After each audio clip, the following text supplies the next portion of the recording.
Saudara-saudari, marilah kita mendengarkan renungan dengan judul Nabi yang Tidak Dihormati, yang berdasarkan pada Injil Markus bab 6 ayat 4.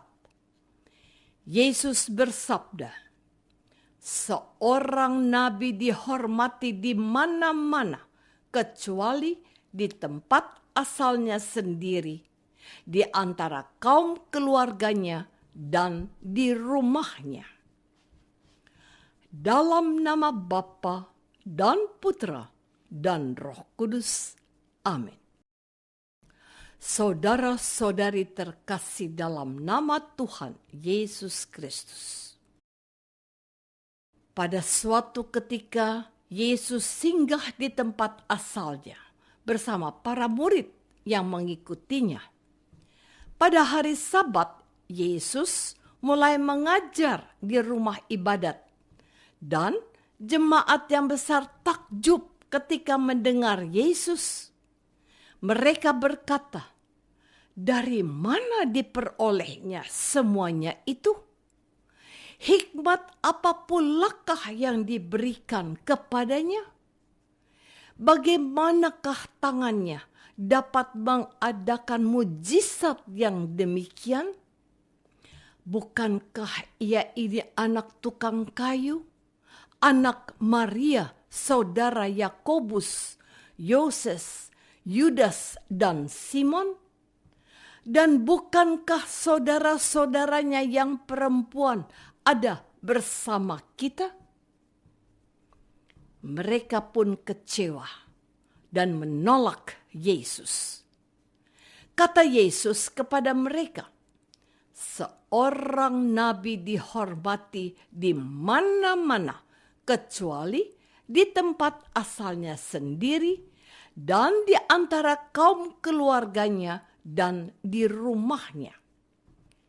Yesus tidak mengadakan satu mujizat pun di sana, kecuali menyembuhkan beberapa orang sakit dengan meletakkan tangannya atas mereka.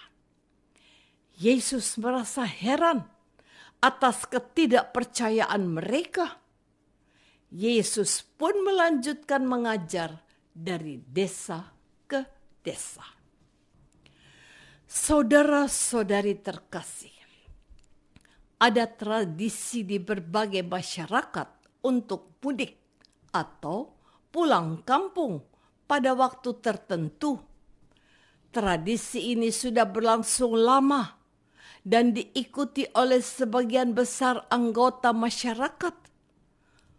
Orang berbondong-bondong dengan menggunakan berbagai alat transportasi keluar dari kota-kota besar, kembali ke kota kecil atau kampung atau desanya.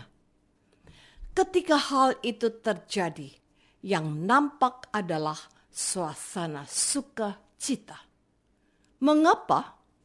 Karena mereka akan berkumpul dengan keluarga besar, teman sekampung, dan orang-orang yang sudah lama tidak ketemu.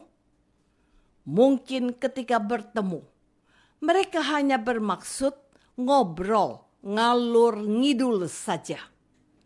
Mungkin pula ada yang disertai acara khusus, semacam reunian. Barangkali ada yang mempersiapkan acara istimewa, misalnya mengadakan pertunjukan wayang kulit.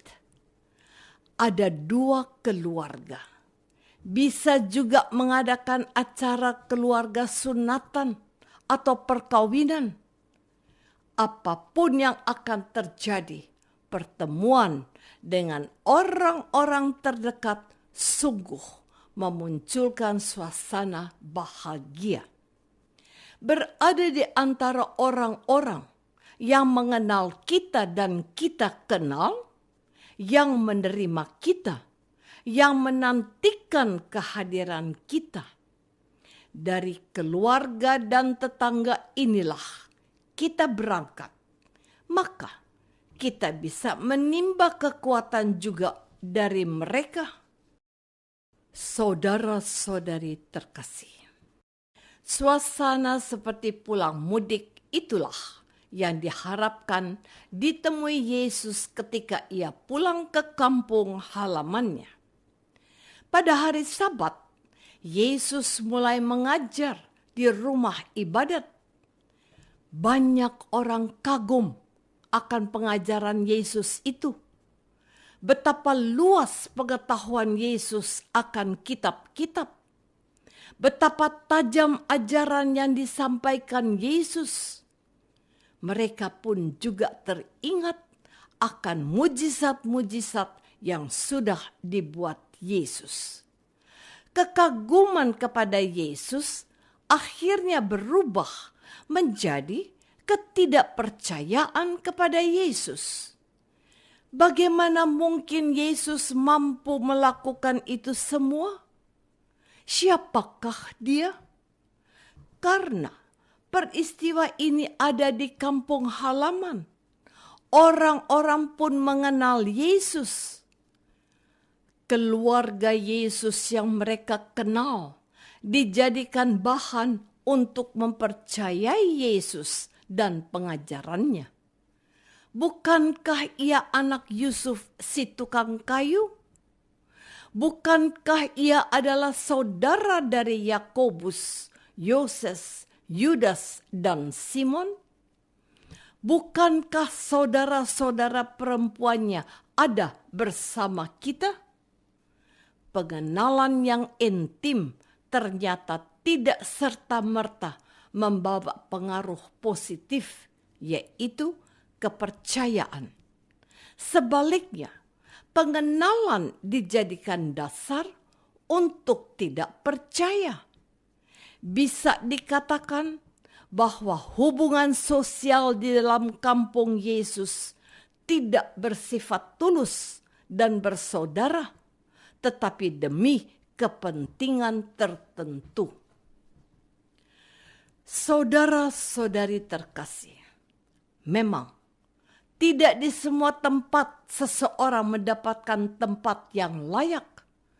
Namun, jika di tempat yang paling intim, yaitu di rumah atau kampungnya, seseorang ditolak, maka sebaiknya ia meninggalkan tempat itu. Tidak ada yang perlu dipertahankan. Apalagi ketika kita menyampaikan hal baik dan berhubungan dengan kebaikan Injil. Ada banyak tempat di mana orang-orang terbuka menerima pengajaran. Bukankah pernah dituliskan dalam kitab suci demikian? Jikalau kamu ditolak di sebuah tempat, kibaskanlah debu di jubahmu. Apa yang hendak dikatakan dengan situasi ini? Hubungan intim itu ternyata tidak hanya didasarkan atas hubungan darah saja. Bahkan seringkali hubungan darah terlalu lemah dan menjadi sumber masalah.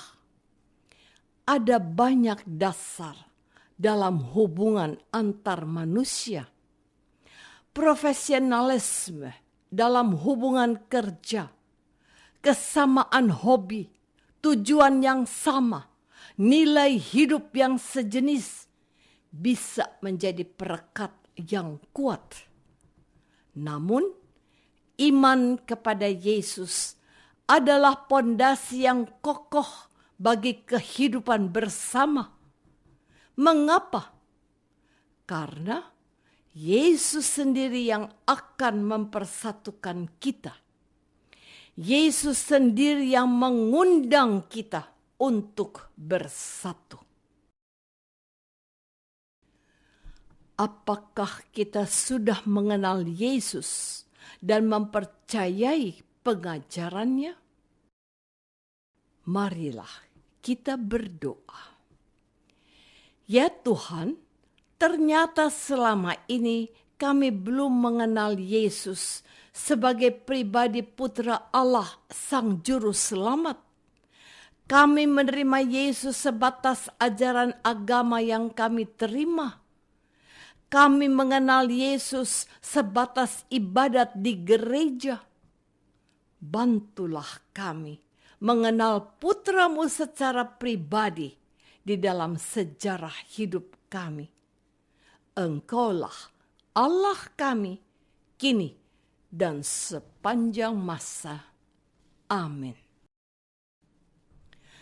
Semoga kita semua selalu dinaungi dan dibimbing oleh berkat Allah yang Maha Kuasa, Bapa dan Putra dan Roh Kudus. Amin.